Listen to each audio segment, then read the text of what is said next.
Black women, we hear you. And when I say we hear you, I'm speaking on behalf of me and the black men that I know.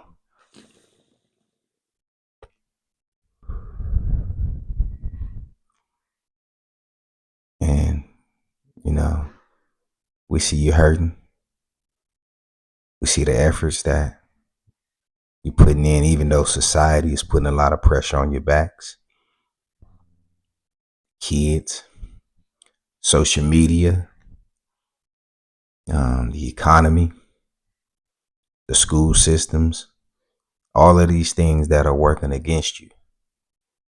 Just understand that when a black man says, hey, black men are going through that too, it's not to take away from the fact that you're going through what you're going through, but it's a cry out saying that we hear you and we see you, and it's hard for us to be empathetic, or at least to show that we're empathetic when we're hurting too.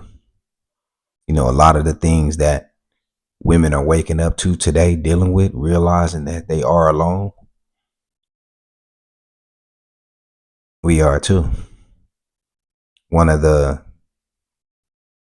hardest things that I've seen so far is watching a video of a young lady saying that she was in a abusive relationship for 10 years, a narcissistic relationship.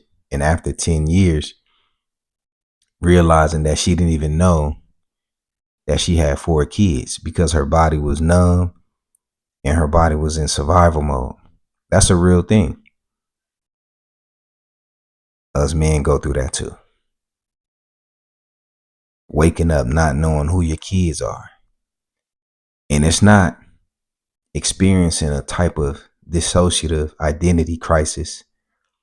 It's more so when your body gets numb and you go through this thing called survival mode. See, survival mode is more so of the fight or flight, where you're at a point where you're doing things and you're reacting to things based on the environment.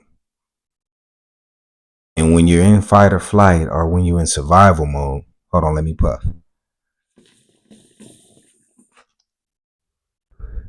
See, when you're in survival mode, at that point, you're no longer doing anything intentional. You're not even moving with intentions. You're reactional.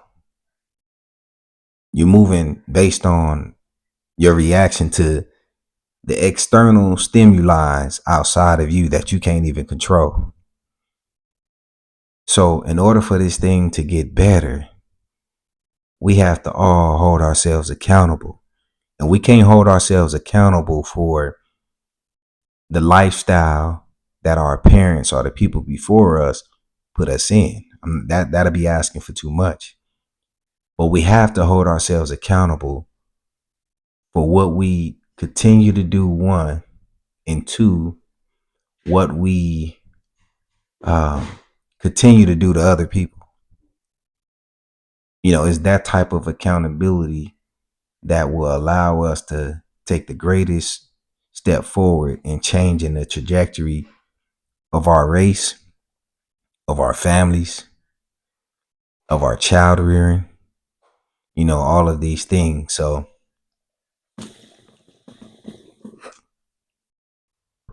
all of these different vices, all of these different vices and things that we have in our lives to get through what we're going through are all only temporary things. At the end of the night, when we're laying down in bed and we're going to bed, going to sleep, we have to deal with ourselves. We do. And it hurts me to see our black women going through what they're going through. You know, when I see other men going through what they're going through, it doesn't hurt as much because we've been conditioned to watch black men suffer, to watch black men be lynched, to watch black men be shot down in the streets, to watch black men kill each other. But when we see our women, not all of them, but most of them suffering in silence, with nowhere to turn, feeling undervalued and underappreciated, those type of things requires a call of action. So women, we hear you. We do. And we have to make this better. Most of our women are single mothers. I was doing a reaction video last night with my big sis, and the reaction video was a young black lady who got pulled over for speeding. And she got pulled over by this cop, and she approached it with attitude and was doing all these things. All he was doing was just gonna give her a ticket, cite her, and tell her that she was free to go. So he ended up telling her that she was free to go and was just giving her a warning. But at the same time, he took her temporary license plate off of her car. So when he took the temporary license plate off of her car, she got upset. She got out of her car. She followed the cop to the car, cursing him out, yelling and screaming. And she ended up telling him, and to be quite honest with you, she was talking to this cop the same way that my ex-wife talked to me, that I hear a lot of other black women talking to their, spouses, kids' fathers, brothers, uncles, cousins, call him out his name, bitch. Yeah, fuck you, I'll beat your ass. And she said, it was one thing she said that put her in a bad spot. She said, I'll shoot you. So once she said that, it turned to an assault on a peace officer. So she ended up getting arrested. And while she was being detained, she started letting the cop know, I got my kids in the car. So I was hearing all the kids crying and stuff like that. And I asked my big sis, I said, what type of trauma do you think this lady is going through? Because that was a real genuine question that I had, because, I can tell that she was going through some hurt. And big sis said, maybe she had a breakup, maybe she had something going on with her kid's father, etc. Because she was dressed up, hair was braided up, kids was dressed up, her daughter was braided. So, I knew they was in transit somewhere. Her temporary license plate had just expired that day.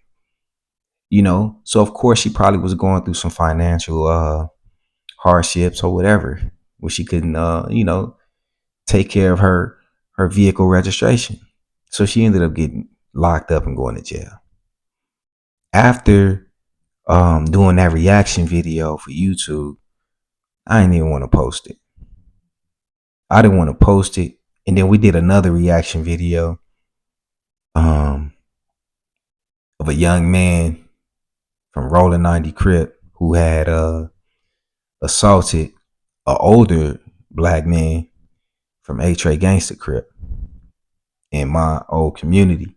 And just seeing those two things, it just was clear to me that black men and black women alike are all experiencing trauma.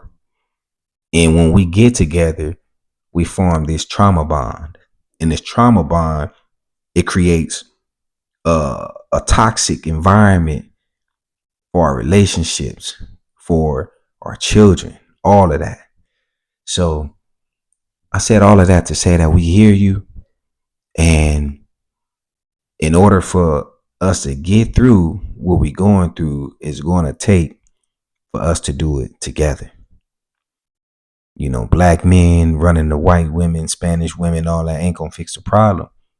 Black women running the white men, Spanish men ain't gonna fix the problem. We have to turn to God, number one, and we have to also look to each other for support.